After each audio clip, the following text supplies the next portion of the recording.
वाटतंय आणि हे योगदान कसं करणार आहोत आणि तुम्हाला असा याचा फायदा कसा करून घेता येईल हे मी सांगतो शेवटच्या साईडला. पण मुख्य म्हणजे मला सुरुवात अशी करायची आहे की माझी वसुंधरा हे माझं भविष्य याच्याशी निगडीत आहे, माझ्या आरोग्याशी निगडीत आहे. हे आपल्याला जर सगळ्यांना समजलं तर मग ही माझी वसुंधरा जी आहे ही एक स्पर्धा न राहता ही एक चळवळ होईल. आणि मला त्या पद्धतीने आम्हाला सगळ्यांना काम करायचंय की हे वसुंधरे संवर्धन हे एक चळवळ कशी करता येईल आणि ते स्पर्धा जी आहे ही त्याचा एक मार्ग आहे. त्यामुळे मला थोडक्यात तुम्हाला हे दाखवायचंय. म्हणजे आधी पहिले एक 25 मिनिटं मी तुम्हाला निसर्ग कसा चालतो किंवा काय या पद्धती कशा असतात त्याच्याबद्दल बोलतो. याच्यामध्ये सुरुवात मला करायची आहे ती हवामान बदलातनं, की हवामान बदल होतोय याच्याबद्दल मी काही तुम्हाला थोडे पुरावे देणार आहे. नंतर का हवामान बदल होतोय आणि काय होतोय याच्याबद्दल थोडक्यात माहिती देईन. तिसरा जो मुद्दा आहे तो मी निसर्गाचं कार्य कसं चालतं याच्याबद्दल बोलीन. आणि अर्थातच यातल्या बऱ्याचशा गोष्टी आपल्याला माहिती असतील पण मी एक त्याला कॉमन थ्रेड म्हणजे त्याला दुवा म्हणतात तसा देईन आणि कनेक्शन दाखवीन तुम्हाला सगळ्याचे परस्पर संबंध काय. चौथी गोष्ट म्हणजे माझी वसुंधरा अभियान बद्दल बोलीन मी आणि स्पेसिफिकली ह्या कॉन्टेक्स्ट बद्दल. तर सुरुवात आपण हवामान बदलापासून करतोय आणि गेल्या काही वर्षात आणि गेल्या 2 दशकात तुम्ही पाहिलं असेल की अशा प्रकारच्या बातम्या सातत्याने वर्तमानपत्रात आणि टीव्हीवर ऐकू येत आहेत की महाराष्ट्रामध्ये अतिवृष्टीमुळे 10 जण मेली, हिमाचल प्रदेशमध्ये 5 जण मेली, युरोपमध्ये जिथे फ्लड्स आले यावेळी जर्मनीत तिकडे लोक मेली, कॅनडामध्ये लोक मेली, रायगड जिल्ह्यात पूर आला. ह्या सगळ्या गोष्टी ज्या आहेत त्या सातत्याने होत राहिलेल्या आहेत आणि गेल्या 2 दशकांमध्ये यांची वारंवारता वाढली आहे आणि तीव्रता वाढली आहे. म्हणजे ह्या 2 गोष्टीत महत्वाच्या वाढी झाल्यात की सारख्या यायला लागल्यात, वारंवारता वाढली आहे आणि अधिक तीव्र झाले. म्हणजे 2005ला शेवटचा महाडला पूर आला होता, तो पूर एवढा भीतीदायक नव्हता. पण 2021 साली तो पूर आला, त्यामध्ये प्रचंड नुकसान झालं आणि तिथनं एक तळीये नावाचं गाव नाहीसं झालं, इतकं मोठं भूस्खलन झालं. त्यामुळे ह्या अशा गोष्टी जास्ती तीव्र पण व्हायला लागल्यात आणि जास्ती वारंवार यायला लागल्यात. हे झालं आपण भारताबद्दल बोलतोय. पृथ्वी तलावरती जर बघायला गेलो आपण तर हे चित्र बघा आणि हे चित्र जर कोणाला ओळखता आलं तर फार चांगलं. पण बहुतेक वेळेला आपल्याला हे माहिती नसेल आणि म्हणून मी हे दाखवलंय. तर हे जे आहे हा अख्खा एक देश आहे. माझा लाल पॉइंटर तुम्हाला दिसत असेल, माझा लाल पॉइंटर जिथे हलतोय तो एक पूर्ण देश आहे आणि हा देश इथे दिसतोय बघा तुम्हाला. हे एक राष्ट्र आहे आणि ह्या राष्ट्राचं नाव आहे किरिबाती. हे राष्ट्र इतकं छोटं आहे. किरिबाती नावाचं हे एक राष्ट्र आहे, पॅसिफिक महासागरात आहे. या राष्ट्रामध्ये फक्त 33 छोटी बेटं आहेत. 310 चौरस मैलाचं याचं क्षेत्रफळ आहे. 1 लाख लोकसंख्या आहे आणि एकच रस्ता आहे. हा तुम्हाला रस्ता दिसत असेल. या अख्ख्या गावामध्ये हा एक रस्ता आहे आणि एक रस्ता असायचं कारण म्हणजे अतिशय नॅरो असं आहे, अरुंद असं हे हा देश आहे. आणि ह्याच्यामध्ये जागतिक हवामान बदल, तापमान वाढीमुळे सर्वात पहिलं काय होणार आहे तर हा देश संपूर्णपणे पाण्याखाली जाणार आहे. आणि शास्त्रज्ञांचं म्हणणं असं आहे की हा देश साधारण 2050 साली हा देश नाहीसा होणार आहे. अरे बापरे, कोणतरी दुसरं प्रेझेंट करायला लागले.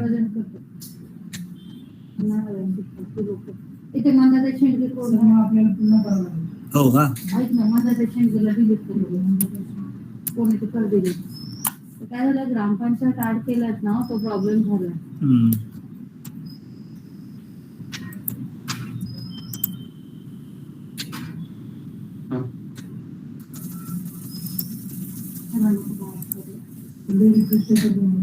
नाही फक्त सीओज आता ऍड करू दे. हे अजिबात व्हिडिओ कोणाला घेऊ नको. बघा, ओके झालं. होपफुली माझा आवाज चालू राहिलाय, ऐकू येतोय ना व्यवस्थित सर्वांना? ठीक आहे. तर हा देश याच्याबद्दल 1-2 मिनिटात मी सांगतो की जेव्हा आपला बर्फ जास्ती बराबर वितळायला लागतो, वेगाने वितळायला लागतो आणि स्पेशली ध्रुव म्हणजे नॉर्थ पोल आणि साऊथ पोल वरचे जे पोलर आईस कॅप्स आपण जे म्हणतो ते वितळायला लागले आहेत, हिमनद्या वितळायला लागल्या आहेत आणि त्याच्यामुळे समुद्रांची पातळी वाढत चालली आहे. समुद्राची पातळी वाढल्यावरती आपण मध्ये वाचलं असेल की मुंबई मध्ये आत पाणी शिरणार आहे दादर चेंबूर पर्यंत. पाणी येऊ शकेल. हे भीतीदायक नक्कीच आहे, पण ह्याच्याही पेक्षा थरारक जे आहे की हा अख्खा देश पाण्याखाली जाणार आहे. आणि मुख्य म्हणजे देश नाहीसा झाला की काय करायचं हे कोणालाच माहिती नाही. त्यामुळे ही लोक जाणार कुठे, राहणार कुठे, यांना कुठलं नागरिकत्व मिळणार, यांना पासपोर्ट कोण देणार, यांना आश्रय काय मिळणार, यांच्या नोकऱ्या काय, काहीही कोणालाही माहिती नाही. युनायटेड नेशन्सला माहिती नाहीये, संयुक्त राष्ट्रसंघाला माहिती नाही, कोणालाही माहिती नाही. त्यामुळे ही भीती जी आहे ही आज प्रचंड मोठ्या प्रमाणात समोर आहे. आणि किरिबाती देशाचे राष्ट्रपती जे आहेत हे गेले 20 वर्ष सातत्याने युनायटेड नेशन्स मध्ये आक्रोश करतायत की आमचा देश चाललाय, बुडत चाललाय आणि तुम्ही काहीतरी करा. आणि त्या ऍक्शन्स वरती काहीही आजपर्यंत होत नाहीये. हा एक मोठा त्याचा दुर्दैव आहे. तर आता हे हवामान बदल का होतोय याच्याबद्दल मी अगदी थोडक्यात तुम्हाला चित्ररूपी दाखवत आहे. की पहिलं म्हणजे आपण खनिज तेल जाळतो आणि हे माहिती आहे की petrol, diesel, oil, gas, LPG, CNG या सगळ्या खनिज तेल जे आहेत आपण जाळत असतो. याच्यामधनं कार्बनचं उत्सर्जन होत असतं. हे कार्बनचं उत्सर्जन जे आहे हे हरित वायू आहे. याच्या व्यतिरिक्त सुद्धा अनेक इतर हरित वायू याच्यामध्ये येत आहेत. याच्या व्यतिरिक्त म्हणजे कार्बन डायऑक्साईडच्या व्यतिरिक्त अनेक हरित वायू हवेत जात आहेत. हे हरित वायू काय करतात? हे हरित वायू जाऊन आपल्या पृथ्वीच्या भोवती अशी एक घोंगडी घातल्यासारखे घोंगडी तयार करतात. आणि ह्या घोंगडीमुळे काय होतं की जे सूर्यप्रकाश आपल्या पृथ्वीला पोचतो तो परावर्तित होत नाही, त्याचं रिफ्लेक्शन होत नाही, तो आतमध्ये त्या घोंगडीच्या आतमध्ये राहतो आणि तापमान वाढायला लागतं पृथ्वीचं. त्यामुळे हरित वायूची घोंगडी जी आहे ही वाढत चालली आहे. आणि ही का वाढतीये की कार्बन डायऑक्साईडचं उत्सर्जन आणि इतर हरित वायूंचं उत्सर्जन. याच्या व्यतिरिक्त वातावरणात अतिसूक्ष्म कण असतात, त्यामुळे त्याचं एक वातावरणाचं कवच तयार होतं, उष्णतेचं कवच. आणि यांनी सर्वात पहिली गोष्ट काय होते तर सागराचं तापमान वाढतं. आणि आपल्याला शाळेत शिकलेलो आहे की सागर आणि समुद्र जे आहेत हे आपल्या पृथ्वी तलाचं तापमान जे आहे ते नियंत्रित ठेवतात. त्यामुळे जर सागरांचं तापमान वाढलं तर पृथ्वीचं नक्कीच टेम्परेचर वाढणार आहे. आणि ह्याच्यामुळे हे पुढचं आपल्याला दिसतं की अख्ख्या पृथ्वीचं तापमान वाढलेलं आहे. हे किती वाढलेलं आहे आणि कसं वाढलेलं आहे याचे पुरावे आहेत का हो? तर नक्कीच पुरावे आहेत. आणि हा आता जागतिक शास्त्रज्ञांनी शोधून काढलेलं बघा की साधारण 1880 सालापासून ते 2020 सालापर्यंत पृथ्वीचं सरासरी तापमान 1.2 डिग्री सेंटीग्रेडनी वाढलेलं आहे. आणि हे जर असंच चालत राहिलं तर पुढच्या 10 वर्षात ते साधारण 3 डिग्रीला पोहोचेल आणि 2050 पर्यंत 4 डिग्री पर्यंत वाढेल. हे वाढल्यावरती काय होईल आणि कशामुळे होतं हे? तर ह्या सगळ्या ज्या गोष्टी आहेत ह्या आपल्या अर्थव्यवस्थेतल्या.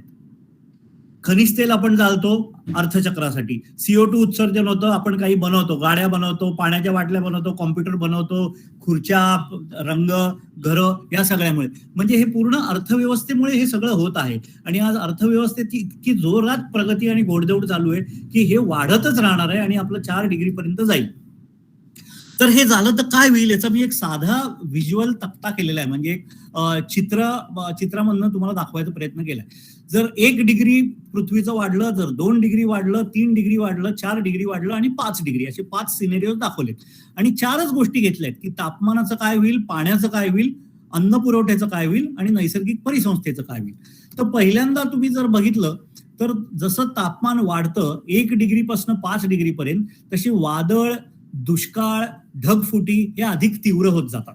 5 डिग्रीला तर प्रचंड तीव्रता होईल त्याची. म्हणजे तिकडे जीवितहानी ही अभूतपूर्व जीवितहानी होणार आहे, हे याच्याबद्दल कोणालाही शंका नाही. पाण्याचं काय होईल तर पहिल्या 1 ते 2 डिग्रीमध्ये हिमनद्या वितळायला सुरुवात होतात, नंतर ढगफुटी वाढते आणि काही ठिकाणी दुष्काळ पडतो. म्हणजे आता बघा भारतात तुम्ही बघितलं असेल की लडाख हा थंड वाळवंट म्हणतात. लडाखमध्ये जवळजवळ 7-7, 8-8 वर्ष पाऊस पडायचा नाही. आता ह्या उलट लडाखमध्ये दरवर्षी पाऊस पडायला लागलाय. तिथल्या लोकांना पाऊस कसा हँडल करायचा हेच माहिती नाही.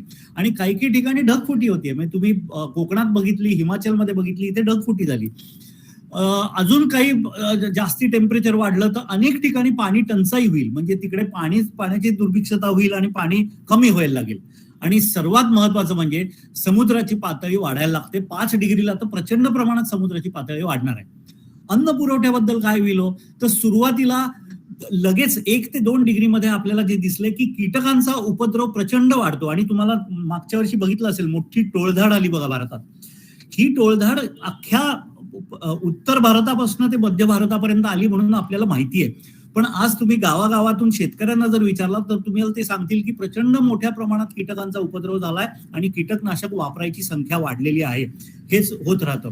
दुसरी गोष्ट काय की शेतीच्या उत्पादनात सातत्याने घट होत जाते. 1 डिग्रीपासून 5 डिग्री पर्यंत जायला लागलं की हे घट होते. आणि हे घट का होते? कारण सॉइलचं टेम्परेचर, मातीचं टेम्परेचर वाढतं. मातीचं टेम्परेचर वाढलं की तुम्हाला त्यामधले सूक्ष्म जीव काम करेनासे होतात. सूक्ष्म जीव काम करेनासे झाले की जे खनिज असतात ती उपलब्ध करून देता येत नाहीत शेतीच्या मालाला, म्हणजे शेतमालाला उपलब्ध होत नाही आणि त्यामुळे त्याची उत्पादनात घट होते. नैसर्गिक परिसंस्थेचं काय होणार आहे तर सर्वात पहिलं 1 डिग्रीला सुद्धा प्रवाळांचा कंप्लीट ह्रास होत असतो. प्रवाळ म्हणजे कोरल रीफ्स. कोरल रीफ्स जे असतात त्यांची नासधूस व्हायला लागते आणि हे आपण बघितले. लक्षद्वीप अंदमानचे प्रवाळ खराब व्हायला लागलेत. ऑस्ट्रेलियामध्ये जो ग्रेट बॅरियर रीफ आहे याच्यामध्ये प्रॉब्लेम सुरुवात झालेत. आणि सर्वात महत्वाचं म्हणजे जैवविविधतेमध्ये घट व्हायला लागते. काही काही जे कीटक असतात जे 2 डिग्री 3 डिग्रीमध्ये राहू शकत नाही ते लुप्त व्हायला लागतात. काही मोठी जनावरं लुप्त होतात, मासे बदलतात, जलचर, सरपटणारे प्राणी यांच्यामध्ये बदल व्हायला लागतो.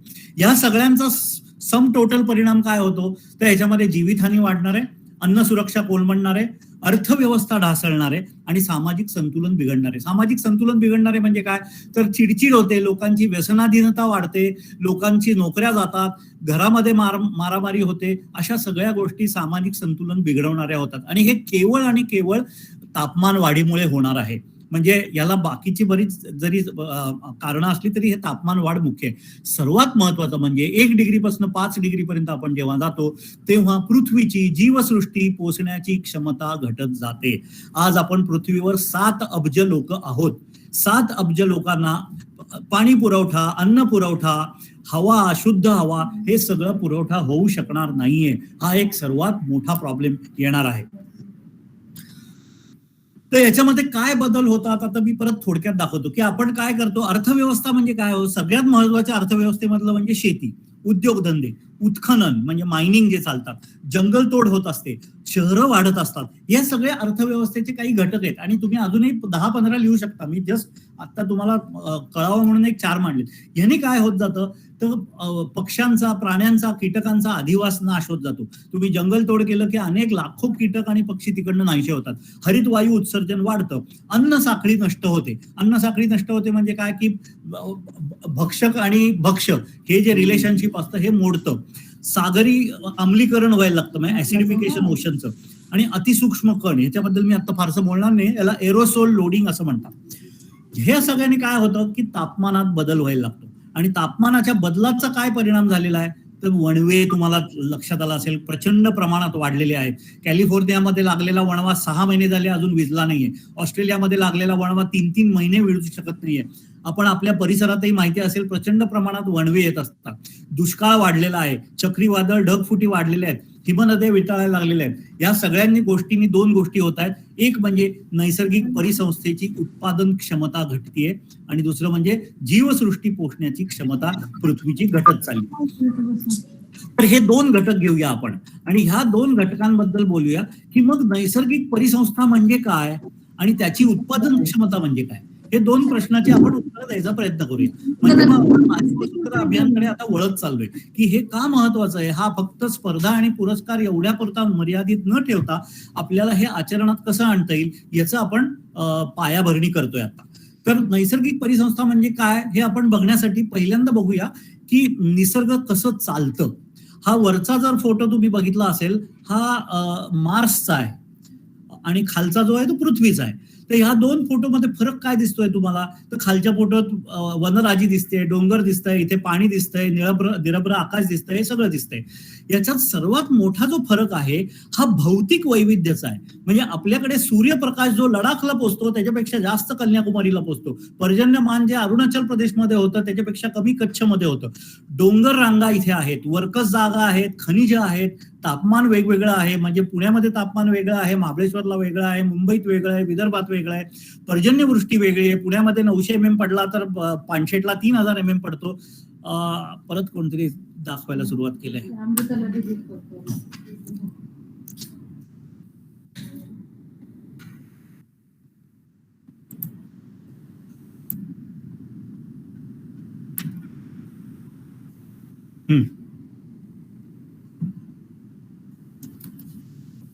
Okay, sorry. हा, तर हे असं भौतिक वैविध्य आहे, हे सगळ्यात महत्वाचं आहे, हे लक्षात ठेवलं पाहिजे.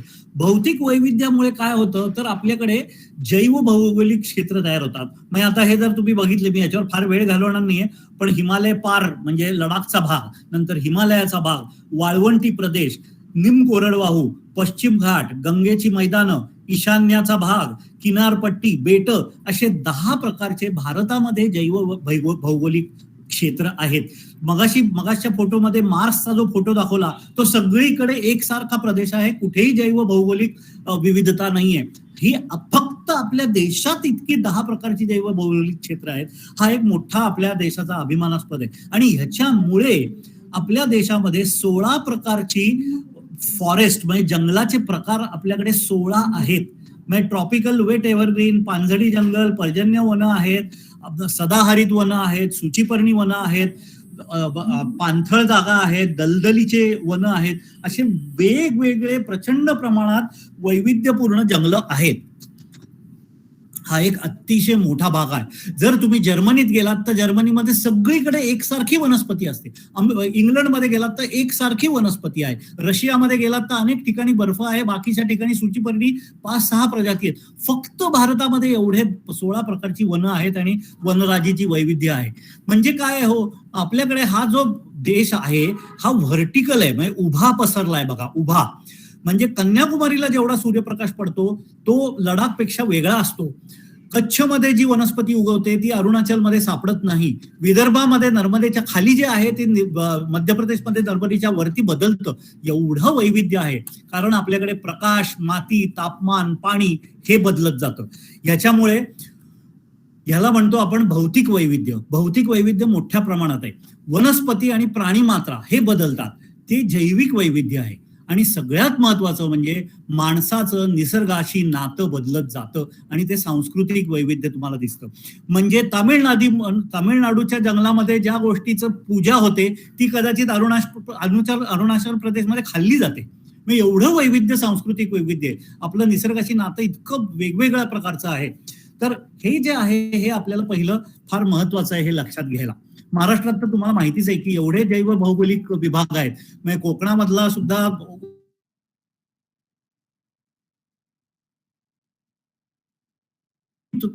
समरी आतापर्यंत बोललो त्याची समरी सांगतो. भौतिक वैविध्य हे सर्वात महत्वाचं आहे. म्हणजे डोंगर, दर्या, नदी, तापमान, पर्जन्यवृष्टी याचं आधी संवर्धन झालं पाहिजे. त्याच्यामुळे काय होतं, तर वनस्पतीचं वैविध्य होतं. वनस्पतीच्या वैविध्य आणि भौतिक वैविध्यातनं काय मिळेल तुम्हाला, तर अधिवासाचं वैविध्य मिळेल. म्हणजे वेगवेगळे प्रकारचे आश्रय मिळतात, वेगवेगळे प्रकारचे अधिवास मिळतात. ह्या सगळ्यामधनं काय मिळतं, तर एक खाद्य वैविध्य मिळतं. म्हणजे वनस्पती वेगळी असते आणि अधिवास वेगळे असतात, त्यामुळे आपल्याला वेगवेगळ्या प्रकारचे फूड मिळत जातात.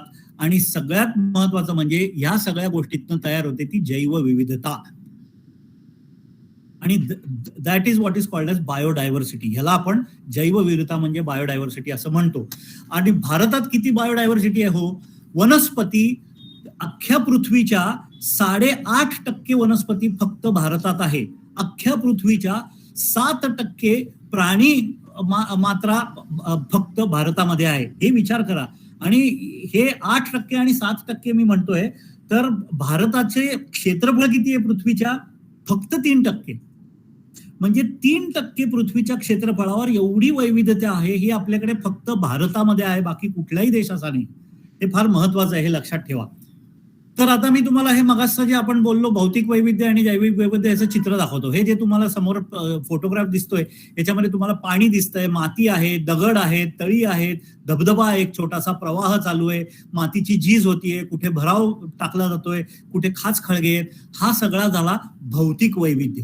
आणि हे सगळं ह्या चित्रात दिसतंय म्हणून तुम्हाला जैविक वैविध्य दिसणार. इथे एक पेशी शैवाल म्हणजे प्लॅंक्टन्स असतील, इथे झुडपं आहेत, इथे झाडं आहेत, इथे किडे माकोडे आहेत, मासे आहेत, खेकड्या आहेत, सरपटणारे प्राणी आहेत, भूजलचर आहेत, पक्षी असतील, सस्तन प्राणी असतील. ह्या सगळे वैविध्य जर तुम्ही हे उजवी बाजू काढून टाकली तर डावी बाजू पण जाणार आहे, हे लक्षात ठेवा. त्यामुळे आपल्याला जेव्हा संवर्धन करायचं आहे तेव्हा दोन्ही गोष्टींचं करायला पाहिजे. माती संवर्धन झालीच पाहिजे, दगड तिथल्या तिथे राहिले पाहिजेत, हवामान चांगलं राहिलं पाहिजे, पाण्याची उपलब्धता तशीच पाहिजे, तरच तुमचं निसर्ग संवर्धन होणार आहे. नुसती झाडं लावून काहीही होणार नाहीये. हे मला दाखवण्याचं हे सगळ्या मागचं हे कारण आहे. आता मी थोडक्यात तुम्हाला दाखवतो की जैवविविधता म्हणजे काय आहे हे तुम्हाला कळलं. आता परिसंस्था म्हणजे काय? नैसर्गिक परिसंस्था. कुठल्याही भूरूपावरती एकच ऊर्जेचा स्रोत असतो, तो म्हणजे सूर्य. हा सूर्य जो असतो तो त्या भूरूपामध्ये दोन गोष्टी असतात, एक जैविक गोष्टी आणि एक भौतिक गोष्टी. जैविक गोष्टीमध्ये वनस्पती, प्राणी आणि सूक्ष्मजीव असतात आणि भौतिक गोष्टीमध्ये हवामान, भूरूप, दगड, माती, पाण्याची उपलब्धता. आणि ह्या दोघांमध्ये सतत आणि सातत्याने पदार्थ आणि ऊर्जेचा विनिमय चालू असतो. म्हणजे मॅटर आणि एनर्जी यांचा एक्सचेंज हा सतत चालू असतो. आणि हे चालू असलेल्या भूरूपाला एक परिसंस्था असं म्हणतात. हे इतकं सोपं आहे. म्हणजे तुम्हाला शास्त्र, विज्ञान, 11वी 12वीचा अभ्यास हे पूर्णपणे विसरलं तरी चालेल. परिसंस्था म्हणजे काय? तर हे सूर्याची ऊर्जा जिथे जैविक घटक आणि भौतिक घटक वापरून दोघांमध्ये पदार्थ आणि ऊर्जेचा विनिमय करतात, ती म्हणजे परिसंस्था. इतकं सोपं आहे. तर आता ह्याच्यामध्ये समूह आणि अधिवास हे जाऊ दे, आपण सोडू. पृथ्वीवरती अशा असंख्य छोट्या मोठ्या कोट्यावधी परिसंस्था आहेत आणि त्या प्रत्येक परिसंस्थेमध्ये देवाणघेवाण चालू असतं आणि त्याच्यामुळे पृथ्वीला सजीव सृष्टी पोचण्याची क्षमता उपलब्ध होते. फक्त त्याच्यामुळे, बाकी कशामुळे नाही. ऑक्सिजन सिलेंडरमुळे होत नाही, पाण्याच्या वॉटर फिल्टरमुळे होत नाही. परिसंस्था जर उत्पादकक्षम असतील तरच आपल्याला सजीव सृष्टी पोचता येते. हे एक पक्क लक्षात ठेवायचं आहे. तर आता मला थोडक्यात तुम्हाला मी सांगतो की पदार्थ आणि ऊर्जेचा विनिमय म्हणजे काय. तर सूर्यप्रकाश ऊर्जा देत असतो, माती ती पकडते, मातीमध्ये पोषण द्रव्य असतात, त्याच्यापासून वनस्पती तयार होते, वनस्पती सूक्ष्मजीव कंटिन्युअसली खात असतात, प्राणी मात्र खात असतं, ह्यांच्या विष्ठा चालू असते, ह्या मरतात, मृत होतात आणि ह्या परत मातीत जाऊन मिसळतात. आता ह्याच्यामध्ये दोन प्रकारचे बाण आहेत बघा, एक पांढरे बाण आहेत आणि एक तपकिरी बाण आहेत. तर हे जे तपकिरी बाण आहेत हा पदार्थांचा विनिमय आहे. मातीतलं पोषण द्रव्य जातं वनस्पतीत, हा पदार्थ एक्सचेंज झाला. वनस्पतीत खाल्लं जातं प्राणी मात्रेकडनं, तो पदार्थ एक्सचेंज झाला. या अशा प्रकारचे पदार्थ एक्सचेंज होतात. आणि पांढरा जो आहे तो ऊर्जेचा विनिमय. म्हणजे सूर्यप्रकाशाची ऊर्जा मातीत जाते, मातीमधनं कन्व्हर्शन होतं, त्याचं वनस्पती होते, हे ऊर्जेचा कन्व्हर्जन कंटिन्युअसली चालू असतं. तर ही गोष्ट तुम्हाला लक्षात आली असेल तर तुम्हाला इकॉलॉजी आणि पारिस्थितिकीय शास्त्र म्हणजे निसर्गाचं कार्यपद्धती कशा चालतात हे तुम्हाला कळलं असं म्हणता येईल. याच्या पलीकडे काहीही नाहीये निसर्ग. तर आता हे संवर्धन करण्यासाठी आपल्याला 5 गोष्टी संवर्धन करायला लागतात. आणि आता आपण येतो माझी वसुंधरा अभियानकडे.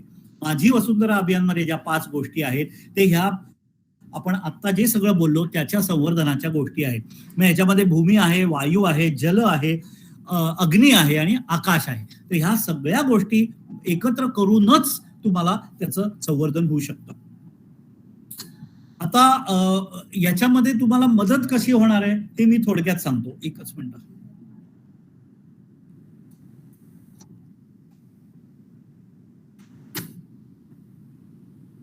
आता मी थोडक्यात तुम्हाला सांगतो की माझी वसुंधरा अभियानमध्ये काय अपेक्षित आहे तुमच्याकडून. याच्यामध्ये 5 स्टेप्स आहेत.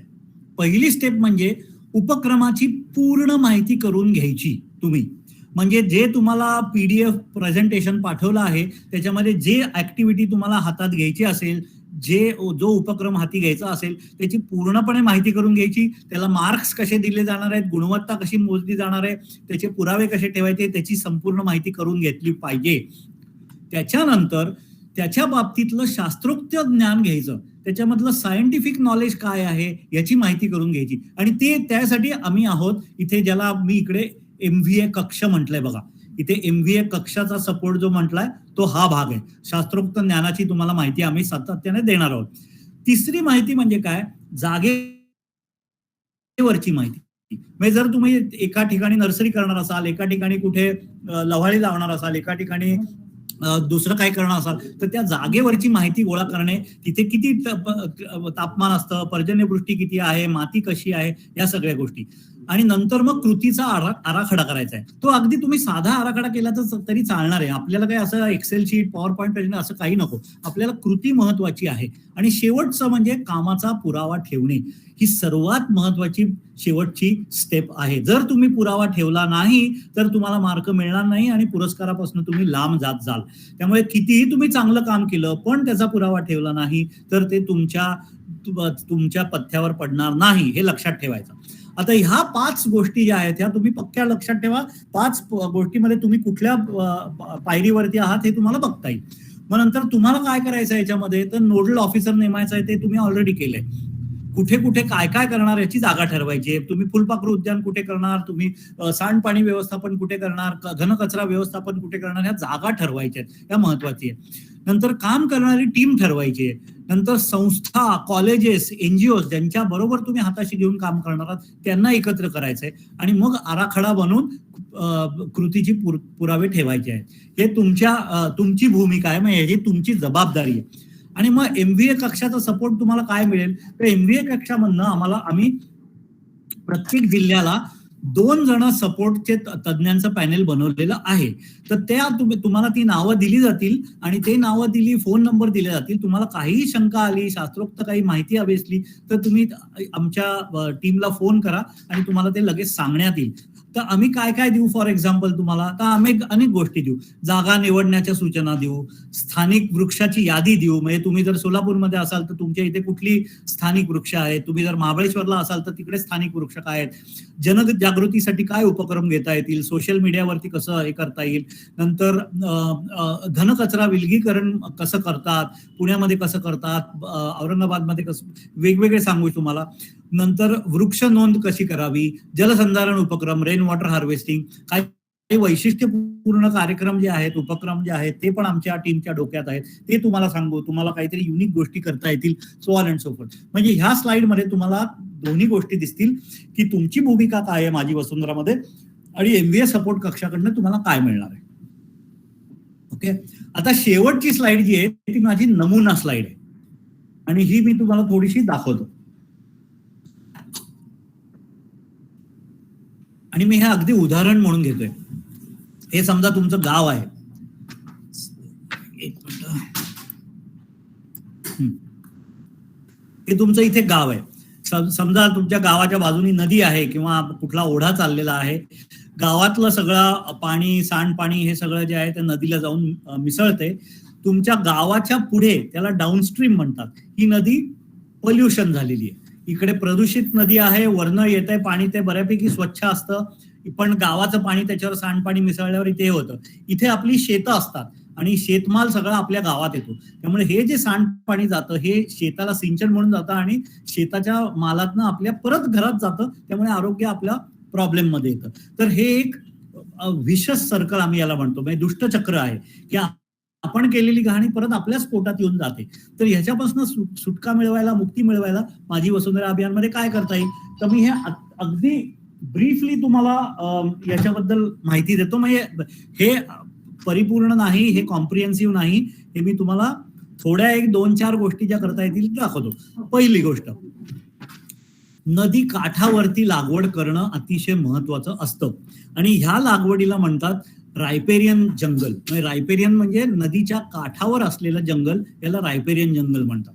आणि इथे अगदी काही विशिष्ट वनस्पती लागतात. इथे तुम्हाला बहावा, कांचन, आपटा अशी लावून उपयोग नाही. इथे तुम्हाला काय लावायला लागेल, इथे करंजाचे झाडे आहेत, उंबर आहेत, सीता अशोक आहे, वाळुंज आहे, जांभूळ आहे, अर्जुन आहे, अशा प्रकारची काही विशिष्ट झाडं जी पाण्याच्या कडेनीच येतात आणि ती उत्तम वाढतात, ही लावायला पाहिजेत. तर ह्याची यादी पण आमची तयार आहे. तुम्ही जर जागा आयडेंटिफाय केली असेल तर तुम्हाला इथे रायपेरियन जंगल बनवता येईल. पुढे जाऊन तुम्हाला समजा आता तुमच्या गावातनं येणारा सांडपाण्याचा ओढा आहे, त्याच्या भोवती आणि त्याच्यामध्ये काही पाण वनस्पतीची लागवड करता येईल. आणि हे जैविक प्रक्रिया म्हणतात त्याला, म्हणजे प्रदूषण निर्मूलनाची जैविक प्रक्रिया असते. याच्यामध्ये काय लावता येईल, याच्यामध्ये काही लव्हाळी आहेत, काही कर्दळ आहे, कर्दळ वगैरे तुम्हाला माहिती असेल, नेहमी आपण बघतो गावात. अळू येतो पाण्यामध्ये, तुम्हाला माहिती असेल. पाणकणीस आहे, टायफा आपण ज्याला म्हणतो. वाळा जो फार सुंदर असतो, आपण उन्हाळ्यात माठात टाकतो. ते वाळ्याचं जे गवत असतं हे याच्या काठी फार छान येतं. आणि हा सगळा जो आहे हा जैविक फिल्टर म्हणतो आपण. बायोलॉजिकल फिल्टर आणि फिजिकल फिल्टर. फिजिकल का, तर याच्या मुळांच्या मुळे सगळं प्रदूषण निघून जातं आणि याच्यामध्ये सगळं न्यूट्रिएंट्स ऍब्झॉर्ब होतात. त्यामुळे हे जर तुम्ही इकडे जर जैविक प्रक्रिया केंद्र केलं इकडे, आणि याला काही ऑपरेशन कॉस्ट नाही, याला इलेक्ट्रिसिटी लागत नाही, पंप लागत नाही, काही नाही. हे तुम्ही इकडे लावून टाकले की इथे येणारं पाणी आपोआप शुद्धीकरण होत जातं. याच्या व्यतिरिक्त तुम्हाला काय करता येईल, जनजागृतीचे उपक्रम. म्हणजे कचरा विलगीकरण करायला पाहिजे तुम्हाला गावात. कंपोस्टिंगचा प्रकल्प हाती घेतला पाहिजे. माझी वसुंधरा माझे आरोग्य अशा पद्धतीचा एक बोधक वाक्य करून डॉक्टरांच्या रिसेप्शन मध्ये पोस्टर लावायचे, तुम्ही तुमच्या गावात काय करताय. नदी सफाईचा मोहीम घ्यायची, काही स्पर्धा घ्यायच्या, so on and so fourth. असे बरेच उपक्रम आहेत जे तुम्हाला स्वतःहून विचार करता येतील. मी फक्त तुम्हाला एक यादी देतोय की विचार करण्यासाठी. नंतर तुम्हाला समजा आता एक पुढे जाऊन नदीच्या काठाला एक झुडपी असं एक उद्यान करता येईल. याला फुलपाखरू उद्यान होईल. फुलपाखरं कशावर येतात, डिंगळ्यावरती भरपूर प्रकारची फुलपाखरं येतात. हळदी कुंकू नावाचे झाड असतं त्याच्यावर येतात. खडीपत्त्यावर तर अनेक प्रकारची फुलपाखरं येतात. गुंजवेल, आपण गुंजपाला जो खातो तो पानात, तो करवंदावर येतात. अशी वेगवेगळी वनस्पती आहेत ज्याच्यावरती फुलपाखरू उद्यान तुमच्या इथे तयार करता येईल तुमच्या गावात. आणि अशा प्रकारे तुम्हाला वेगवेगळे उपक्रम तुमच्या गावात हाती घेता येतील. आणि हे फक्त माझी वसुंधराच्या उपयुक्त असे उपक्रम नाही आहेत, पण हे तुमच्या गावाची सुधारणा होणार आहे, तुमच्या गावाच्या नागरिकांचे आरोग्य इम्प्रूव्ह होणार आहे, तुम्हाला स्वतः याचा फायदा होईल. म्हणजे निसर्ग संवर्धन हे स्वार्थासाठी करूया आपण, निसर्गासाठी विचारच करायला नको. आपण फक्त स्वार्थ बघूया की आपलं आरोग्य, आपल्या कुटुंबाचं आरोग्य, आपल्याला चांगलं अन्न मिळतंय की नाही, ह्यासाठी आपल्याला निसर्ग संवर्धनाची जरूर आहे. तर अशा पद्धतीने मी तुम्हाला एक छोटासा नमुना उदाहरण उपक्रम दिलेला आहे. तर आता याच्याबरोबरच माझं प्रेझेंटेशन संपतं. आता काही प्रश्न असतील तर आपण जरूर घेऊया.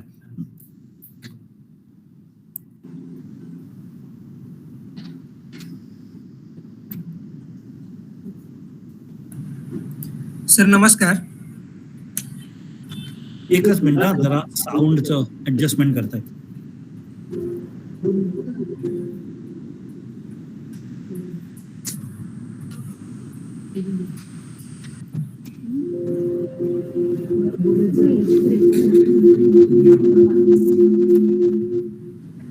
कोणाला काही प्रश्न आहेत का आजच्या प्रेझेंटेशन बाबत? सर नमस्कार, कराड नगरपालिकेतून बोलतोय.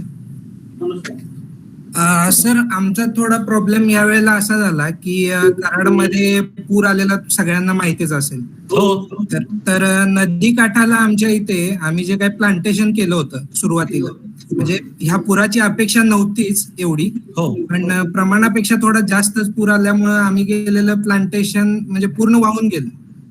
तर आता पुढच्या वर्षीसाठी आम्ही असा प्लॅन करतोय की थोडं नदी काठाचं जो पुराचं प्रमाण आहे ते आपण जर बघतोय की दरवर्षी प्रमाण वाढतंय, तर पुराने जी जमीन खचून जाते त्याची धूप थांबवण्यासाठी कोणत्या प्रकारचे वृक्ष लागवड केली पाहिजे आणि त्याच्यासाठी थोडं नॉलेज हवं होतं. तुमच्या इथे कृष्णेला जो पूर आला, एक मिनिट,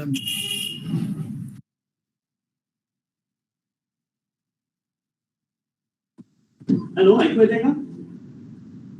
येते ना? हा, तुमच्या इथे जो कृष्णाला पूर आला यावर्षी तो फारच अभूतपूर्व होता. त्यामुळे त्यांनी जी तुम्ही लागवड केली ही नक्कीच वाहून जाणार आहे, हे माहिती आहेच आहे आपल्याला. याच्या पुढे पूर येऊ नये ह्यासाठी मी महाराष्ट्र सरकार बरोबर खूप अगदी क्लोजली आम्ही काम करतोय, आमची टीम, की या पूर नियंत्रणासाठी काय करता येईल. पण याच्यामध्ये जर तुम्ही असाच मला प्रश्न विचारला की तिकडे आजूबाजूला कुठली वनस्पती लावली पाहिजे, तर आता मी जी दाखवली आधी तीच वनस्पती लावणं योग्य आहे. करंजाची झाडं उत्तम येतात आणि पाणी जोरात वाहत असलं तरी ती टिकतात. अर्जुनाची झाडं येतात, वाळूंची उत्तम मोठी वाढतात. सीता अशोक आपल्याकडे सगळीकडे येतो. अशा पद्धतीने हीच झाडं लावायची, हे योग्य आहे. पण एवढ्या मोठ्या प्रमाणात जर पुढच्या वर्षी परत पूर आला तर तुम्हाला ती झाडं परत तग धरू शकणार नाही, हे निश्चित आहे. कारण त्याबरोबर जी धूप होतीये मातीची जी झीज होतीये ही फार मोठ्या प्रमाणात होतीये. त्यामुळे आपण जोपर्यंत आपलं फ्लड पूर परिस्थिती कमी करत नाही तोपर्यंत त्या लागवड टिकाऊ धरणार नाही हे आपल्याला नक्की माहिती आहे. सर दुसरं एक असं होतं की आम्ही थोडं बांबू लावण्याचा प्रयत्न करायचा असा विचार चालू होता, तर ते कितपत योग्य ठरेल? हे पहा, बांबूचं जर तुम्ही लागवड करणार असाल ना तर बांबूची लागवड मॅनेज करायला पाहिजे, हे महत्वाचं आहे. नुसती लागवड करून सोडून द्या आणि मग तो कसाही वाढू द्या असं करून चालणार नाही. तुम्ही मॅनेज करा, थोडासा ते 1 वर्ष 2 वर्ष वाढू दे, त्याला माती भरून राहू दे, पकडून राहू दे मुळांनी, आणि मग त्याच्यामध्ये तुम्हाला लागवड करता येईल. त्यामुळे जर तुम्हाला तिकडे सीता अशोक किंवा अर्जुन किंवा वाळून लावायचं असले आणि भोवताली तुम्ही बांबू लावला तर ठीक आहे, पण नंतर तो बांबू कदाचित तुम्हाला काढायला लागेल, नाही तर तो हाताबाहेर वाढतो आणि मग ते गडबड होते सगळी नदीकाठी. ओके. आणि सर दुसरं ही जी तुम्ही म्हणजे झाडांची यादी सांगितली, तर ती झाडं शक्यतो किती वयाची लावावीत किंवा किती उंचीची लावावीत जेणेकरून ती थोडीशी टिकून राहतील? कारण आता पुढच्या पावसाळ्यापर्यंत त्याची वाढ कितपत होईल याच्यावर सुद्धा अवलंबून राहील की ती पुरामध्ये टिकून राहतील की नाहीत राहणार. तर माझ्या मते आम्ही जेव्हा लागवड सांगतो तेव्हा कमीत कमी 3 फूट उंचीची तरी पाहिजे झाड, 3 ते 4 फूट उंचीची झाडं. जेवढी जास्ती उंच तेवढं चांगलं. काही झाडं फार उंच सुद्धा तुम्हाला ट्रान्सप्लांट करायला जड जातं, म्हणजे त्यांचं सर्व्हायवल रेट कमी होतो, पण काही झाडांचं येतं तसं. त्यामुळे जर तुम्हाला एखाद्या नर्सरीमध्ये मिळाली किंवा तुम्ही तुमची नर्सरी गावात जेव्हा बनवत असाल तेव्हा कमीत कमी 1-3-4 वर्ष तरी त्याची काळजी घेऊन रोप मोठं होऊ द्या आणि मग लावा. ओके, धन्यवाद सर. माझी विनंती राहील सरांच्या ज्ञानाचा मॅक्झिमम उपयोग करून घ्यावा. जास्तीत जास्त प्रश्न अपेक्षित आहेत सर्व सीओन कडून.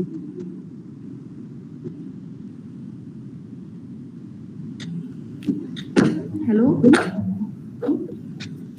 हॅलो हा निवेदिता बोला. मॅडम, मी सरांना फोन केला काल. त्यांना म्हटलं की बटरफ्लाय गार्डन आणि हनीबी वगैरेसाठी वृक्ष सुचवा म्हटलं आमच्या भौगोलिक परिस्थितीनुसार. तर आणि ही आजची पीपीटी मॅडम प्रेझेंटेशनची मेल करा प्लीज किंवा ग्रुपला पोस्ट करा. हा हा हो बरोबर सर. मॅडम सर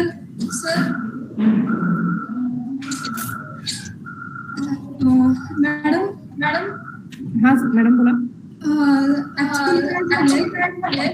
बऱ्याच नगरपालिका केलंय किंवा मीटिंग फुल असे मेसेजेस यायला लागलेत. प्लीज एका वेळेस एकच बोलावा प्लीज. डीए ऑफिस पुणे मधून बोलताय मॅडम. थांबा तुम्ही आता राजगुरु नगरवाले बोलतायत ना, त्यांचं झालं आपण बोला प्लीज. ठीक आहे. राजगुरु नगर सीओ निवेदिता बोला आपण.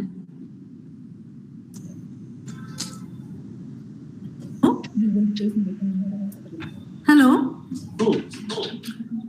सर, मला तेच हवं होतं. जर मला अशी लिस्ट मिळाली बटरफ्लाय गार्डन साठी, तुम्ही आता मला जे सांगितलं ना, तर पीपीटी मध्ये आपल्याला तुम्ही सांगितलं हे गार्डन हे लावायचे, वृक्ष लावायचे.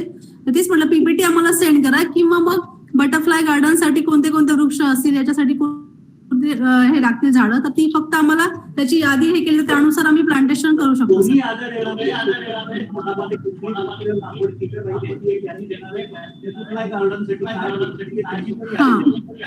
मला 2 दिवस okay okay sir, thank you.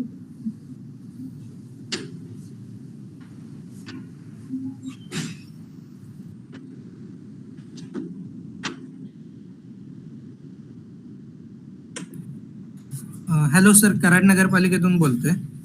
Sir एक दुसरा क्वेश्चन होता. आता आपण मुंबईच्या ठिकाणी बघतो की मुंबई ठाणे परिसरामध्ये खाडीमध्ये जी कांदळवने येतात, तर त्याचं प्लांटेशन आपल्या इथं म्हणजे कराडला आम्ही केलं तर ते चालू शकेल का? नाही, अजिबातच नाही. खारफुटीची जी जंगलं आहेत ही सॉल्ट वॉटर म्हणजे मरीन वॉटर मध्ये येतात, आणि ही टिपिकली कशी येतात की तिकडनं तुम्हाला समुद्राचं पाणी आत येत आहे दिवसभर, म्हणजे भरतीला आणि ओटीला शुद्ध पाणी म्हणजे गोड पाणी येते. तर अशा क्षेत्रामध्ये जी माती तयार होते त्याला मड फ्लॅट्स म्हणतो आपण. म्हणजे मड फ्लॅट्स मराठी शब्द माहिती नाही मला, पण तिथे असं ही खारफुटीची जंगलं येतात, कांदळवन आपण ज्याला म्हणतात. ती वरती देशावर लावणं अजिबातच योग्य नाही. ती येतील, तुम्ही जर नीट त्यांची काळजी घेतली तर येतील, पण ती तिकडे लावणं योग्य नाहीये. तिकडे दुसरी टाईपची वनस्पती जी आपण लिस्ट देणार आहोत ती लावली पाहिजे. सर मग गोड्या पाण्यावर येणार तसं काही आहे का तशी जंगल? आपली बाकी सगळी गोड्या पाण्यावरच येतात. खाऱ्या पाण्यावर येणारे फक्त खरकुटीच. Okay sir. काहीच खाऱ्या पाण्यावर येत. Okay sir. प्रत्येक जी तुम्ही दिसते नर्सरीमध्ये कुठलेही समोर दिसेल ते सगळे गोड्या पाण्यावरच येतात. Okay sir. हो एक तुम्हाला त्यांचे जे एक्सपर्ट्स आहेत इंडस्ट्रीसाठी गेलेले एक्सपर्ट्स ना, त्यांना आपण हे सगळं आणि त्यांना कन्सल्ट करू बरोबर आपल्या ऑफिसर्स त्यांना बोला. हा तर तुम्हाला आता मी मगाशी जे म्हटलं ना की MBA कक्ष जो आपण करतोय त्यामध्ये 2-2 जण तुम्हाला एक्सपर्ट दिले जातील, तर त्यांच्याकडनं तुम्हाला सविस्तर माहिती म्हणजे जर आता समजा तुम्हाला सुचत नसेल कुठला प्रश्न आणि नंतर जरी प्रश्न आला तरी तुम्ही त्यांना फोन करून जरूर विचारा. आणि त्यांना जर ते माहिती नसेल तर ते आपल्या सगळ्या ग्रुपमध्ये MBA कक्ष खूप मोठा आहे आणि आम्हाला तज्ञांचा ऍक्सेस आहे, त्यामुळे आपल्याला नक्कीच त्याच्या शंकेचं निरसन करता येईल हे माहिती आपल्याला खात्रीशीर. त्यामुळे तुम्ही अजिबात काळजी करू नका. प्रश्न कसाही असो, अगदी तुम्हाला साधं वाटत असला तसं काहीही कारण नाही, जो काही प्रश्न असेल तो विचारा. कारण निसर्गामध्ये एकदा आपण चूक केली ना तर ती सुधारायला फार कष्ट पडतात. त्यामुळे ती चूक न करणे हे सगळ्यात पहिली पाऊल. म्हणून तुम्ही विचारा आधी. एक दिवस लागला तर वाट बघायला लागली तरी चालेल.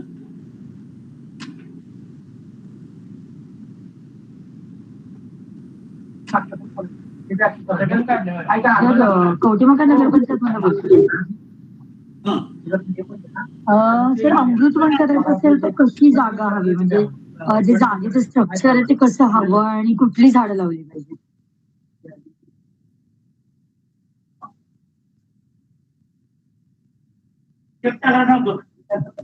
कवठेमहांकाळ आपण बोलता का? हो सर बोलतीये. अमृतवन जर करायचं असेल तर जागेचं स्ट्रक्चर कसं असलं पाहिजे, माती कशी असली पाहिजे आणि कुठली झाडं लावली पाहिजे त्यामध्ये? कुठलं फुलपाखरू? नाही अमृतवन करणं. हा पण तुम्हाला अमृतवन म्हणजे असं का बरं करायचंय? आपल्याला कसं आहे उद्यान केलं तर ते जास्ती योग्य राहील. त्यामध्ये आपल्याला स्थानिक वनस्पती लावता येतात, तिकडच्या त्या आदिवासाला कुठली उपयुक्त लावता येतात. आपण कुठलाही समजा नक्षत्रवन म्हणा किंवा अमृतवन म्हणा असं जर केलं तर हे जास्ती केंद्रित असतं. निसर्ग करायला काही हरकत नाही. गावामध्ये एखादं अमृतवन असणं किंवा एखादं नक्षत्र उद्यान असणं काही हरकत नाही, पण त्याच्याही चांगलं म्हणजे जैवविविधता उद्यान करणं. ऐकू आलं का माझं? हो येते सर. मग उद्यान जरी केलं आपण तरी आता कवठेमहांकाळ सारख्या ठिकाणी ना थोडं ऊन जास्त आहे, तो झाडं जगायला थोडा प्रॉब्लेम होतो. मग कुठली झाडं आपण प्रिफर केली पाहिजे? हो अगदीच. म्हणजे जास्त उन्हाच्या प्रदेशात काय झाडं पाहिजे, महाबळेश्वर सारख्या ठिकाणी काय ते तुम्हाला यादी नक्कीच देणार आहे तुम्हाला. ओके चालेल. शेअर करून thank you sir. Thank you sir.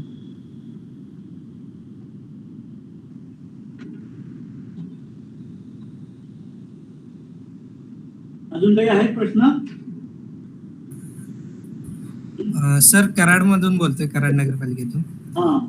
Sir sorry मी सारखे प्रश्न विचारतोय पण सर एक प्रॉब्लेम असा आहे की आमच्याकडे अशी ठिकाणं आहेत बरीच की जिथं सुबाबळ खूप मोठ्या प्रमाणामध्ये, तर सुबाबळ ती काढून दुसरं प्लांटेशन करणं कितपत योग्य राहील? अत्यंत योग्य आहे, अतिशय योग्य आहे. सुबाबूळ कमी करणं हे फार महत्वाचं आहे, कारण सुबाबूळची वाढ अतिशय झपाट्याने होते आणि सुबाबूळ हे फार प्रॉब्लेमॅटिक आहे निसर्गामध्ये. सुबाबूळ, टणटणी, कॉस्मॉस, ऑस्ट्रेलियन अकेशिया, नीलगिरी ही सगळी जी वृक्ष आहेत हे परकीय वृक्ष आहेत आणि ते परकीय वृक्ष असल्यामुळे ते इथल्या अन्न साखळीमध्ये बसत नाही. त्याच्यावर चढाई करणारे कीटक किंवा प्राणी नसतात, त्यामुळे ते त्यांचे वाढ प्रजनन प्रचंड प्रमाणात होतं, ते फोफावतात आणि मग सुबाबूळ स्थानिक वनस्पतीला येऊ देत नाही, त्यांचा गळा दाबून टाकल्यासारखं होतं.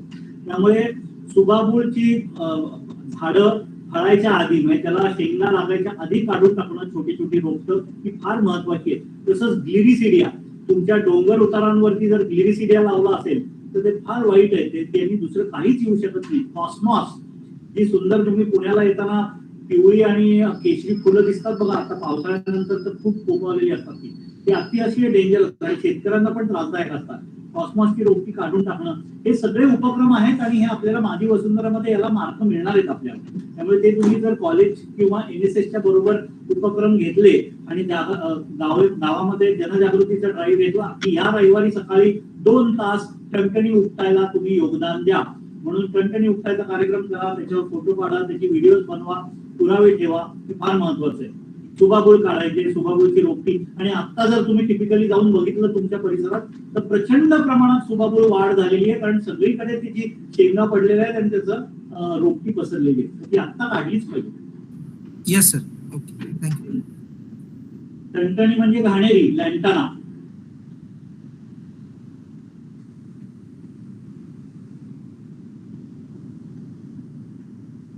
हॅलो सर, हे जे तुम्ही आता वृक्ष सांगितलं की आपल्याकडे लावायचे नाही म्हणून, ते फक्त कराडसाठी का पूर्ण इंडियासाठी आहेत?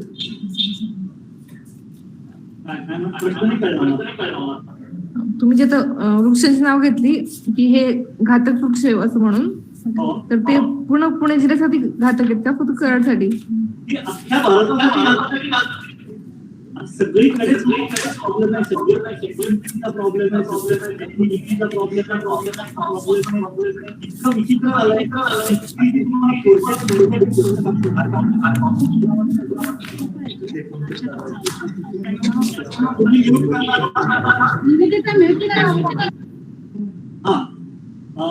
निलगिरीची एक छोटीशी गोष्ट सांगतो. आता महाबळेश्वरला तुम्ही भरपूर निलगिरी पाहिली असेल. महाबळेश्वरच्या वनस्पतीमध्ये निलगिरी ही परकीय आहे, ही ऑस्ट्रेलियामधनं आणलेली आहे आपण. आणि मी मगाशी म्हटलं तसं की आपण एखादा परकीय वृक्ष आणला तर तो ह्या परिसंस्थेत तो अन्न साखळीमध्ये बसत नाही. आणि अन्न साखळीमध्ये निलगिरी बसत नाही याचा अर्थ काय की त्याची जी पानझड होते ती पानझड होऊन खाली पायाशी पडते आणि त्याच्या मातीत पडते. आता त्या मातीमध्ये सूक्ष्म जीव असतात जे ती पानं विघटन करतात. आता ती पानं खाणारी सूक्ष्म जीव भारतात सापडतच नाही. त्यामुळे याच्या पानांचा कचरा मातीत साठून राहतो आणि दलदल प्रदेश तयार होतो तिकडे. आणि हा जवळजवळ 5-5 वर्ष निलगिरीची पानं विघटन होत नाही आणि फार धोकादायक होतं. मातीची प्रत खराब होते. म्हणजे टेक्निकली ते प्लास्टिक आहे निलगिरीची पानं, पण ती कुठे? ती भारतामध्ये. ऑस्ट्रेलियात गेला तर निलगिरीचं उत्कृष्ट विघटन होतं, सगळं उत्तम आहे, कारण तिथल्या परिसंस्थात त्याची अन्न साखळीमध्ये तो उपलब्ध आहे.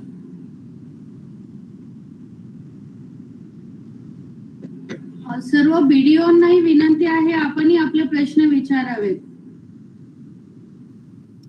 मुळीक सर, आपण प्लीज बीडीओ सरांना इन्व्हाइट करा क्वेश्चन्स विचारण्यासाठी. सर, विटा मुख्याधिकारी बोलतोय. बोला. हा सर, छोटी छोटी जी शहर आहेत ना सर, त्यांना वेस्ट वॉटर मॅनेजमेंट जे आहे तो एक मेजर प्रॉब्लेम म्हणून येतोय सध्या. काय होतं, छोटे नाले वगैरे ह्याच्यामधून ते पाणी एखाद्या ओढ्यातून एखाद्या तलावात किंवा असं साठलं जातं. तर हे छोटे छोटे जे ओढे आहेत ते टॅप करून त्याच्यावर छोट्या छोट्या प्रक्रिया, कारण अंडरग्राऊंड ड्रेनेज किंवा एसटीपी करण्यासाठी सर कॉस्ट खूप मोठ्या प्रमाणात जाते आणि ते लगेच फिजिबल पण होत नाही. पण तात्पुरत्या स्वरूपात किंवा हे जे काही इन्स्टंट पोल्युशन होतंय तर ते रोखण्यासाठी असे काही छोटे छोटे प्रकल्प सर काय करता येतील काय? हो, अगदीच नक्की करता येतील. आणि ते मी मगाशी तुम्हाला त्या चित्रात दाखवलं तसं की तिकडे जैविक प्रक्रिया केंद्र उभारायचं. जैविक प्रक्रिया केंद्र म्हणजे काय की तुम्हाला पान वनस्पती लावायची, कर्दळ लावायची. कर्दळ तुम्हाला माहिती असेल, आळू तुम्हाला माहिती असेल, पानकणीस माहिती असेल, लवाळी माहिती असेल, नागरमोठा माहिती असेल, वाळा माहिती असेल. हे सगळी ॲक्वेटिक व्हेजिटेशन आहे. हे बायो फिल्टर्स आहेत आणि फिजिकल फिल्टर्स. म्हणजे जैविक प्रक्रियेने फिल्टरेशन करतात आणि फिजिकल फिल्टरेशन पण करतात.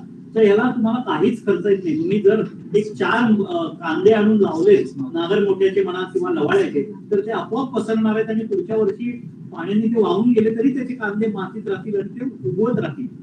हा एक गोष्ट. दुसरी महत्वाची गोष्ट म्हणजे जिथे जिथे पाणी साठलेलं आहे तिथे तिथे गप्पी मासे टाका तुम्ही.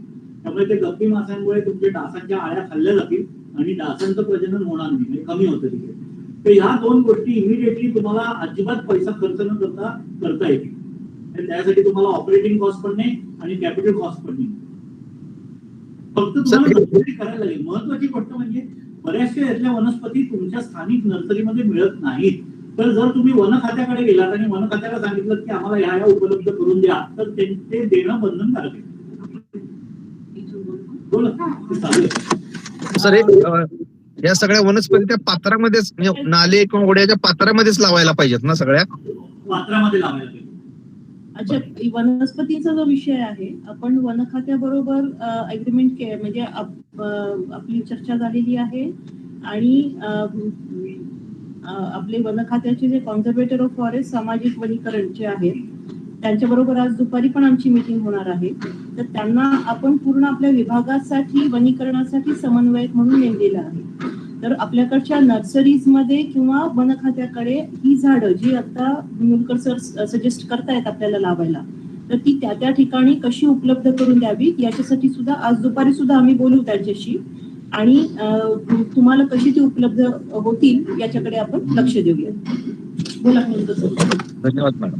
हा बरोबर. तर वन खात्याला पण आम्ही आज सांगू की आम्हाला पान वनस्पती जरा लवकर अवेलेबल करून द्या. आणि ही काही खर्चिक नाहीये. म्हणजे लवाई वगैरे तर अगदीच त्याला काही लागतच नाही. लवाई ग्लासेस आहेत, स्टेजेस म्हणतो आपण त्याला, ते लगेच येतात, पटापट येतात तुम्ही लावल्यावर.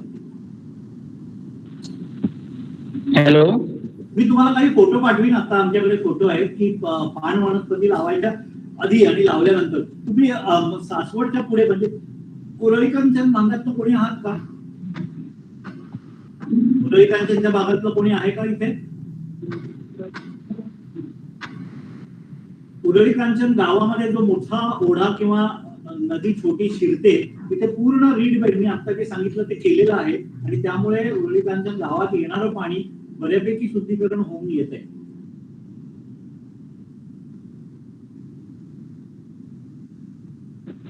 Hello. Thank you sir. Okay, hello, नमस्कार सर. नमस्कार. हा सर, सांगोला म्युन्सिपल काउन्सिल मधून बोलतो, नोडल अधिकारी शिवाजी.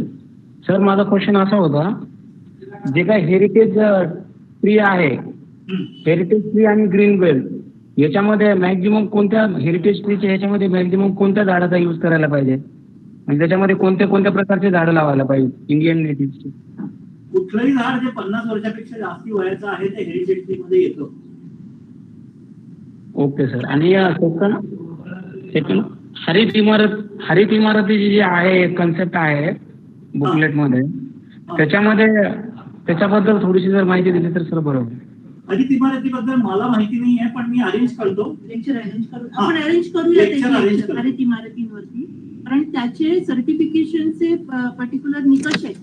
त्या इमारतीनं त्या गोष्टी तिथे असणं आवश्यक आहे आणि त्या बऱ्याच गोष्टी आहेत. पण तो इनिशिएटिव्ह आपल्याकडे जरी आतापर्यंत नसल्या त्या इमारती तरी तो सुरू कुठल्या तरी प्रमाणात आपण बिल्डर लॉबी बरोबर कम्युनिकेट करू. पण या हरित इमारती म्हणजे काय याच्यासाठीचे आपण काही सेशन आपल्या लोकांच्यासाठी ठेवूया. दर गुरुवारी आपण हे रिपीट करणार आहोत. वेगवेगळे विषय तुम्हाला काय कशाविषयी माहिती हवी आहे तुमच्याकडून पण आलं तर जास्त बरं पडेल आणि आपण तिथे अरेंज करण्याचा प्रयत्न जास्तीत जास्त करूया. तुम्हाला जास्तीत जास्त माहिती व्हावी, उपयोग व्हावा या दृष्टीने. Okay, thank you. हा सर, कुर्बाडी नगरपालिकेतून बोलतोय. हा सर, हेरिटेज ट्रीच्या संदर्भात विचारायचं होतं. आपल्याला हेरिटेज ट्रीचं वय काढण्यासाठी एक फॉर्म्युला दिलेला आहे. झाडाचा जो परिघ आहे त्याला 3.14 बघायचा, व्यासाला ग्रोथ. तर तो ग्रोथ हा ठराविक 2 झाडांचा दिलेला आहे, साल आणि सागाचा. तर इतर झाडांचं ग्रोथ फॅक्टरची माहिती मिळेल. इतर झाडांच्या ग्रोथ फॅक्टरची माहिती मिळावी जी झाडं आपल्याकडे येत आहेत किंवा पूर्वी. हेरिटेज ट्रीचं वयाचं कॅल्क्युलेशन कसं करायचं हे मी एक्सपर्ट ओपिनियन घेतलेलं आहे. आपले जे प्राध्यापक श्रीधर महाजन जे आहेत पुण्याचे, खूप जुने, म्हणजे कोल्हापूरचेच विद्यापीठात होते, ते आम्हाला बनवून देणार आहे ते आराखडा आणि आम्ही तो एक स्टँडर्ड ऑपरेटिंग प्रोसिजर तुम्हाला प्रत्येकाला बनवून देऊ की या पद्धतीने तुम्ही हेरिटेज ट्रीचं मापन करा, मूल्यांकन करा. ते दोन तज्ञांकडे, एक शास्त्रज्ञ आहेत अगरकर रिसर्च इन्स्टिट्यूटचे डॉक्टर मंदार गाथा आणि एक प्रोफेसर महाजन, या दोघांकडे घेऊन आम्ही तुम्हाला देतो. Thank you sir.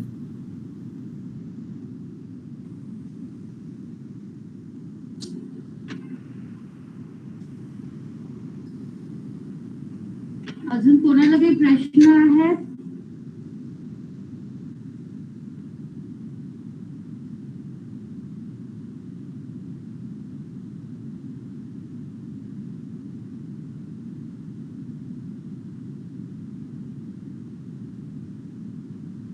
Hello hello hello. बोला बोला. हा सर, तुमचे खूप खूप धन्यवाद. खूप चांगल्या प्रकारे मार्गदर्शन केलं सर. पहिलं सुरुवातीचं बी तुम्ही बरेचसे कन्सेप्ट याच्यामध्ये सर्व कव्हर केले आणि सर्वात महत्वाचं म्हणजे मॅडमचा सर्वांचंच आभारी आहेत की अशा प्रकारचं सेशन कंडक्ट करून आम्हाला एक ऊर्जा भेटते अशा सेशन मधून ऐकल्यानंतर, आणि काम करण्यामध्ये पण जोश येतो सर. त्याबद्दल सर तुमचे पुनश्च एकदा सर्व नगरपालिकेच्या, सांगोला नगरपालिकेच्या आणि सर्व विभागातील नगरपालिकेच्या वतीने तुमचे पुनश्च एकदा आभार मानतो सर. थँक्यू. Hello sir. हा बोला. हा, ऍक्च्युली काय झालं होतं, पुण्यातल्या बऱ्याच नगरपालिकांना हे ऍक्सेस लिमिटेड असल्यामुळं काही जणांना रिमूव्ह केलं, काही जणांना ऍक्सेस नाही मिळाला. तर याचं रेकॉर्डिंग मिळेल का? म्हणजे आम्हाला आपण बघूयात काय करता येईल त्याच्यासाठी. कारण हे प्रोडक्टिव्ह होतं त्या नगरपालिकांना, म्हणजे खूप किती बेनिफिशियल. नगरपालिका तुमच्याकडच्या राहिलेल्या आहेत त्या प्रत्येक डीओनी सांगावं. आपण याचं एक रिपीट करता येईल का बघूया. Yes ma'am. आमच्याकडे ऑडिओ रेकॉर्डिंग केलेला आहे. व्हिडिओ अनफॉर्च्युनेटली करता आलं रेकॉर्डिंग. मॅडम झूम मीटिंग घेतली ना नेक्स्ट टाइम तर योग्य मला वाटतं, कारण की त्याला अटेंडन्स जे जास्त आहे.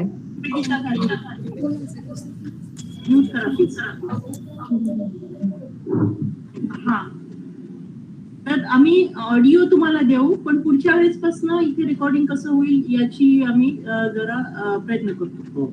कारण हे सेशन्स जे मी सकाळीच तुम्हाला सगळ्यांना मेसेज केला त्याच्यानुसार इथे खूप सर्वांना उपयोगी होतील असे सेशन्स आपण ठेवणार आहोत. आणि त्याच्यासाठी तुमच्याकडून सुद्धा ती रिक्वायरमेंट की आम्हाला या विषयावरती सेशन हवंय, त्या विषयावरती सेशन आहे, आपल्या ग्रुपवरती देऊ शकता, तुम्ही उगले मॅडमला सांगू शकता किंवा मला सांगू शकता. याविषयी आपण असे सेशन्स जास्तीत जास्त चांगल्या प्रकारे अरेंज करण्याचा प्रयत्न करू. आपले सगळ्यात तज्ञ म्हणजे प्रमुख तज्ञ म्हणून नुलकर सर आपल्या बरोबर असणार आहेत. त्यांची टीम आपल्या बरोबर आहे पूर्ण या माझी वसुंधरा अभियानाच्या कालावधीमध्ये. खूप उत्साह आहे सगळ्याच टीम मध्ये आणि अधिकाधिक चांगल्या प्रकारे ऍक्टिव्हिटीज फील्डवरती होणं हे अपेक्षित आहे. तर त्याच्यात आता आपण या सेशनचं व्हिडिओ रेकॉर्डिंग करू. तुम्हाला त्यातून समाधान नाही झालं, तुम्हाला एक रिपीट परत हवं असेल तर मला आयडिया द्या किती लोकांना याची आवश्यकता वाटतीये, आपण कसं करायचं ते बघूयात, मग त्याच्यावरती प्लॅन करूयात. पण माझा म्हणजे स्वतःचा असं हे राहील की आपण तुम्हाला जे विषय आवश्यक आहे त्या विषयांवरती आता जावं. इथून आजचं तर झालंच आहे, खूप सुंदर नुलकर सरांचे सेशन्स खूप छानच होतात. इतक्या नॉलेजेबल व्यक्ती तज्ञ आपल्याला मिळालेला आहे, त्याचा आपण अधिकाधिक फायदा करून घ्या. पण हे एकटेच नाही आहेत आणि आपल्यासाठी इतकी चांगली गोष्ट आहे की सगळे जे एक्सपर्ट्स या विषयाशी रिलेटेड आहेत माझी वसुंधराच्या सगळ्या कामाच्या, ते कनेक्टेड आहेत नुलकर सरांशी किंवा आपल्याशी. तर आपण त्यांचा फायदा करून घेऊ. आपल्याला एखादी गोष्ट एखाद्या तज्ञाकडनं नाही त्याचं सॅटिस्फॅक्शन झालं किंवा उत्तर नाही मिळालं तर आपण आणखी तज्ञांकडे जाऊ शकतो. तर प्लीज तुम्ही काहीही तुमच्या डोक्यामध्ये शंका असेल, फक्त तुमच्याकडून ही अपेक्षा आहे की तुम्ही फील्डवरती हे इम्प्लिमेंट करा. याच्यासाठी ते कमीत कमी खर्चामध्ये, कमी श्रमामध्ये कसं करता येईल याचे सुद्धा अधिकाधिक नमुने आपल्या पुढे यावेत याची मी रिक्वेस्ट केलेली आहे या सगळ्या तज्ञांना, नुलकर सरांना. तर तसा सुद्धा आपला जास्तीत जास्त प्रयत्न राहील. पण जिथे खर्च आहे तिथे आपले फंड्स आपण कसे चांगल्या प्रकारे युटिलाइज करू शकतोय त्याचाही वापर करा. पण अधिकाधिक इम्प्लिमेंटेशन या सगळ्या गोष्टींचं आपल्या नगर परिषदांमध्ये असो, आपल्या नगर पंचायतींमध्ये असो, महापालिकांमध्ये असो किंवा आपल्या गावांमध्ये असो, ग्रामपंचायतींमध्ये असो, हे व्हावं हीच अपेक्षा आहे फक्त. त्याच्यासाठी आपण एवढा मोठा इनिशिएटिव्ह हाती घेतला. इथे मोठा कक्ष आपण माझी वसुंधराचा आपल्या विभागीय स्तरावर स्थापन केलेला आहे. माननीय विभागीय आयुक्त सरांचा खूप चांगला सपोर्ट आहे या सगळ्या गोष्टींसाठी. तुमच्याकडून अपेक्षा हीच आहे, म्हणजे फक्त चीफ ऑफिसर्स किंवा आपले बीडीओ किंवा ऑफिसर ज्यांना मी सांगत नाही, सगळे नोडल ऑफिसर्स त्यांच्या टीम्स ज्या आहेत सगळ्या, तुम्ही अधिकाधिक तुमचं कम्युनिटी पार्टिसिपेशन घ्या, कार्यान्वित करा. या अभियानाचं नाव माझी वसुंधरा आहे. प्रत्येक आपल्या नागरिकाला वाटायला पाहिजे ही माझी वसुंधरा आहे आणि I need to conserve it. याच्या कॉन्झर्वेशनसाठी मी काम करण्याची आवश्यकता आहे, असं प्रत्येक नागरिकाला वाटायला पाहिजे. अशी वातावरण निर्मिती तुम्ही तुमच्या शहरामध्ये, तुमच्या गावामध्ये करा.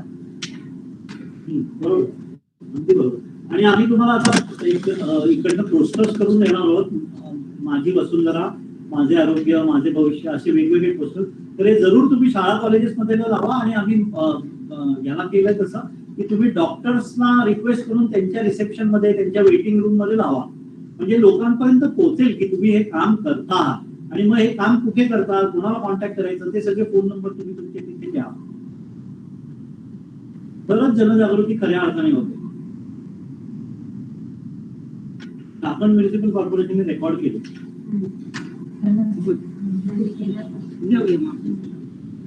आणि सगळ्यांना माझी ही विनंती राहील, हे आपल्या पुणे डिव्हिजनसाठी आपली जी काही डिस्कशन्स होत आहेत, जे काही मार्गदर्शन होत आहे, हे डिव्हिजनसाठी आहे, ते आपल्या डिव्हिजन मध्ये ठेवा.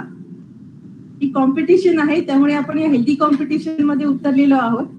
तर आपलं नॉलेज आपल्यामध्ये कसं राहील, आपल्या डिव्हिजन मध्ये आपण ते सर्क्युलेट करूयात, अधिकाधिक त्याचा फायदा घेऊयात. पण ऍटलिस्ट ही कॉम्पिटिशन या वर्षापर्यंत तरी ते आपल्यापर्यंत होऊयात. पुढच्या वर्षी आपण शेअर करू शकू बाकी इतरत्र. पण हे आपल्या डिव्हिजन साठी खास आपण उपलब्ध करून दिलेलं आहे. आपल्याला यावेळेला मिळवायचं आहे, ते सगळ्यांना माहिती आहे. त्याच्यासाठी आपण अधिकाधिक ऍक्टिव्हिटीज घेतोय, त्याची काळजी घ्या. मेहता मॅडम, पण ते असं आपण कॉन्झर्वेटिव्ह राहायला नको, लोकांपर्यंत जायला पाहिजे. बदली झाली. सर धन्यवाद. आपण पण आहात, बरोबर आहे सर. निसर्गाचा, पर्यावरणाचा विचार केला तर आपण हे अधिकाधिक सगळीकडे द्यायला हवं. पण on a lighter note I was telling this, कारण तोही एक भाग आहे. आपल्याला हे निसर्गामध्ये अधिकाधिक इम्प्लिमेंट होणं हवं आहे. जास्तीत जास्त सगळीकडेच झालं, आपल्या इतर विभागांमध्ये काय, भारतामध्ये सगळीकडे हे इम्प्लिमेंट झालं तर चांगलंच आहे. आपण सगळीकडे पसरूयात हे.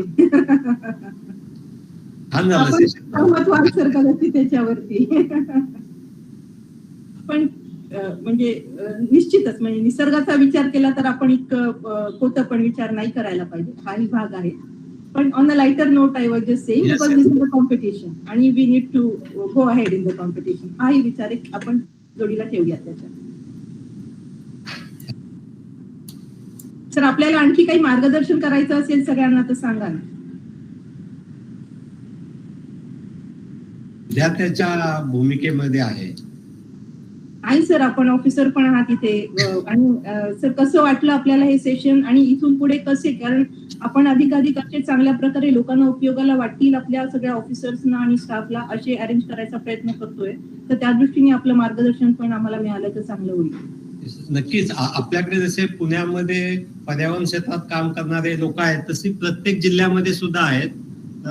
त्या लोकांचा सुद्धा आपल्याला चांगल्या प्रकारे वापर करून घ्यायचा. म्हणजे त्या ठिकाणाहून सुद्धा आपण, आपल्याला जर कळलं त्या जिल्ह्यातनं या एक्सपर्ट याच्यावरती चांगलं आपल्याला मार्गदर्शन करू इच्छितात, तर तसंही आपल्याला ठेवता येईल सर सगळ्या डिव्हिजनसाठी. होय. आज जे पण आपण उपाययोजना सांगितल्या, पर्टिक्युलरली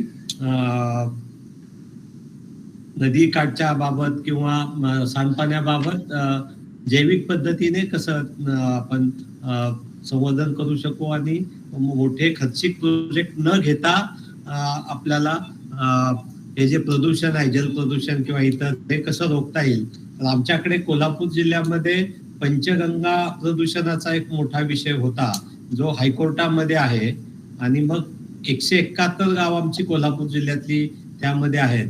यामध्ये आपण सांगितलेले छोटे छोटे प्रयोग आम्ही बऱ्याच ठिकाणी केलेले आहेत, की जिथे कुठलाही खर्च नाही, परंतु नदी काठी, ओढ्याला, सांडपाण्यावर ट्रीटमेंट देणारे, जशी आपण कर्दळीची, अळूची झाडं सांगितली, अशी सगळी काही प्रयोग केलेले आहेत.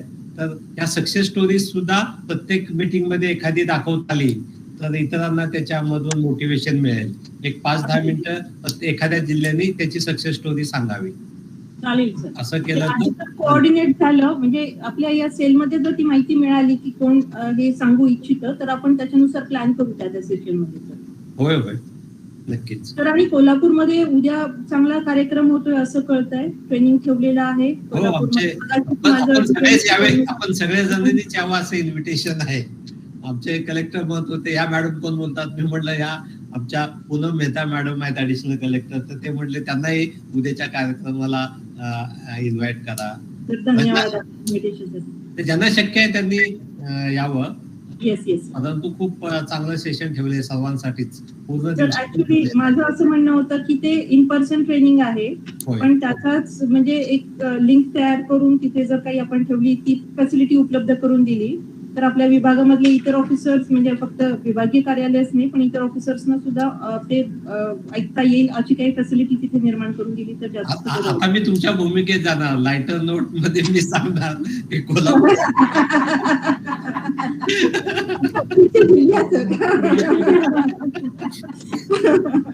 नाही नक्की आपण करू. तसं आपण जे म्हणतात त्या पद्धतीने रेकॉर्डिंग आणि इतरांना लिंक देता आली तर ती पण देण्याची व्यवस्था करूया. ठीक आहे, चालेल. थँक्यू. युट्यूब लाईव्ह केलं तर सगळ्यांना बघता येईल. आणखी कुणाला काही बोलायचं आहे, काही विचारायचं आहे? मला वाटतं व्हिडिओज कडनं जरा कमी प्रश्न आलेले आहेत, कमी फीडबॅक आलेला आहे. काही कुणाला विचारायचं असेल, बोलायचं असेल, सांगायचं असेल तर सांगू शकता.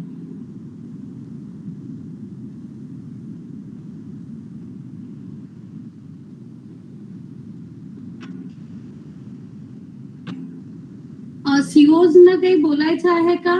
अजून काही प्रश्न राहिलेत का? काही शंका आहेत का?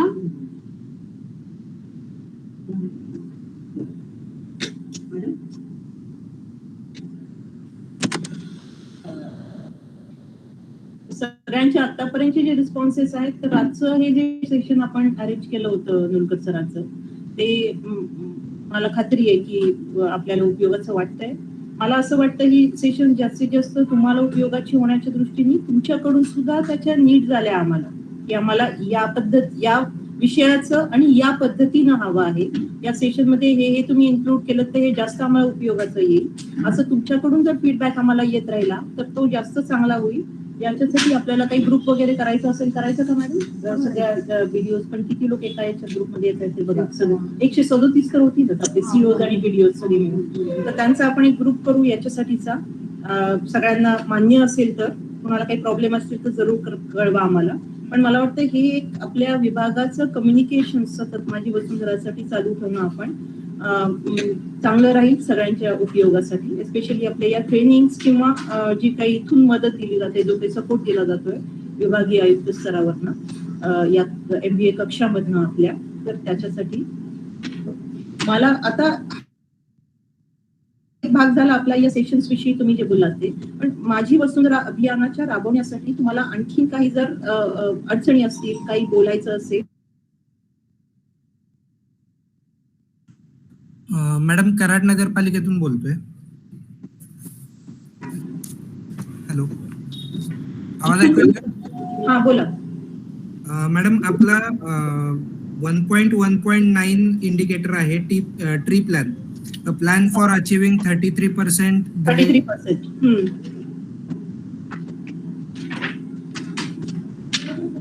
हा, बोला ना, आवाज येत नाहीये तुमचा.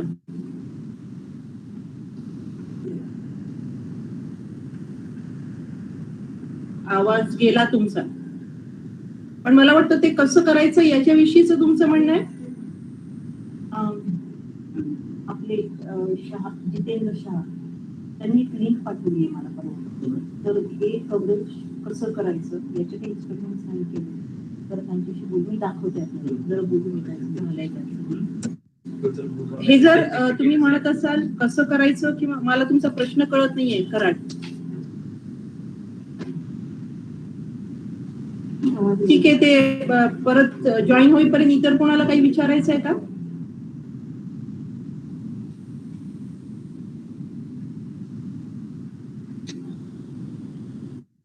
काही बोलायचं आहे किंवा काही विचारायचं आहे का? ओव्हरऑल माझी वसुंधराच्या दृष्टीने, या अभियानाच्या दृष्टीने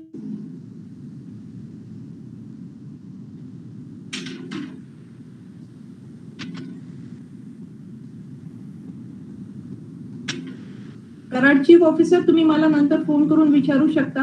हा मला वाटतं तुम्हाला डिस्कनेक्ट झाला. अच्छा, झालात परत कनेक्ट. बोला. हॅलो. हा बोला. हा मॅडम, 1.1.9 मध्ये आपल्याला इंडिकेटर मध्ये दिलेलं आहे की 33% ग्रीन एरिया आपल्याला सिटीमध्ये हवा आहे. हवा. आणि त्याचा नसेल तर त्याचा आपल्याला आराखडा तयार करायचा आहे. तर आता आमच्या इथे कराड नगरपालिकेच्या जो अधिकार क्षेत्र आहे तर त्याच्यामध्ये 33% रिकामी जागा अवेलेबल नाहीये. म्हणजे जी जागा आहे ती लोकांची शेती वगैरे अशी आहे. तर त्या ग्रीन लँड यूज मध्ये तर ती शेती त्या 33% मध्ये येणार की नाही येणार? आम्ही विचारतो हे एमव्हीए डिरेक्टोरेटला, स्टेटला. शेती येणार नाही याच्यामध्ये मोस्टली, पण एमव्हीए डिरेक्टोरेट त्यांचं काय म्हणणं आहे ते त्यांना आम्ही एकदा विचारतो आणि will get back to you regarding. Okay ma'am, thank you.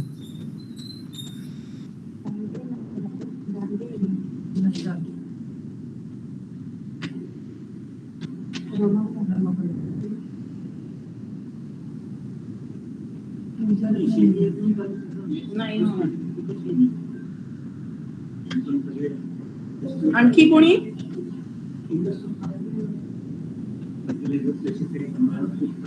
ठीक आहे, मग all the best to you all. चांगलं काम करा. आपण पुढच्या आठवड्यात परत भेटूयात. पण मला वाटतं तेव्हाचा ट्रेनिंगचा जो विषय आहे ना तो तुमच्याकडून यावा. त्याच्यावरती आपण ठेवूयात लेक्चर पुढच्या वेळेला. लेक्चर असेल, मार्गदर्शन असेल.